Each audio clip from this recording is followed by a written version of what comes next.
President Donald Trump held the door open to a reversal of his decision to pull the United States out of the Paris Climate Accord on Thursday, but did not say what he would need in return to persuade him to do so. Trump, who has made few friends in Europe with his rejection of the 2015 Paris Agreement and his America First trade stance, met with French President Emmanuel Macron as both leaders sought common ground to reset an awkward relationship. "Something could happen with respect to the Paris Accords, let's see what happens," Trump told a news conference. "If it happens, that will be wonderful, and if it doesn't, that'll be okay too." Trump has said the Paris Accord is soft on leading polluters like China and India, putting U.S. industry at risk. "I respect the wish to preserve jobs, I think that's compatible with the Paris Accord," Macron said at the joint conference. "There is no sudden and unexpected change today, otherwise we would have announced it, but there is the shared intention to continue discussing these issues," the French president added.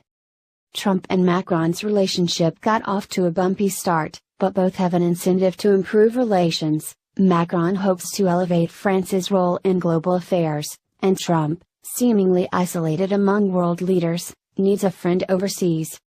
Trump came to France beset by allegations of Russian interference in the 2016 U.S. election, with emails released on Tuesday suggesting his eldest son welcomed an offer of Russian help against his father's Democratic rival Hillary Clinton.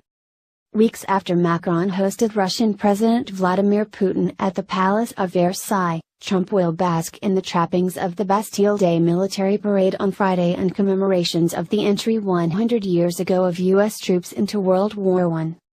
Macron welcomed Trump with a warm handshake and smiles, a contrast to the clenched jaw greeting they shared at their first encounter in May. "Emmanuel, nice to see you. This is so beautiful," the U.S. president told Macron as they met at the Hotel des Invalides where Napoleon Bonaparte and other French war heroes are buried. For the 39-year-old Macron, France's youngest leader since Napoleon 2 centuries ago, the visit is a chance to use soft diplomacy to win Trump's confidence and set about influencing U.S. foreign policy, which European leaders say lacks direction. Macron views it as counterproductive to isolate the United States on the world stage, and said he and Trump had asked diplomats to draw up in the coming weeks a concrete initiative aimed at preparing the future of Syria. On the Iraq-Syria situation, "We have agreed to continue working together, in particular on the building of a roadmap for the post-war period," Macron said. Trump said work was underway to negotiate a ceasefire in a second region of Syria. On Friday, Trump will be guest of honor at France's July 14 celebrations, a year after a Tunisian man loyal to Islamic State plowed a truck through revelers on a seafront promenade in Nice, killing more than 80.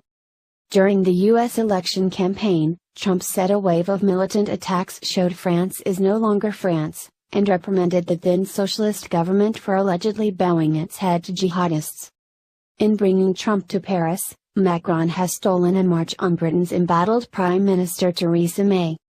London's offer of a state visit for Trump met fierce domestic criticism and warnings that he would be greeted by mass protests. An Ellab poll shows that 59% of French people approved of Macron's decision to invite Trump,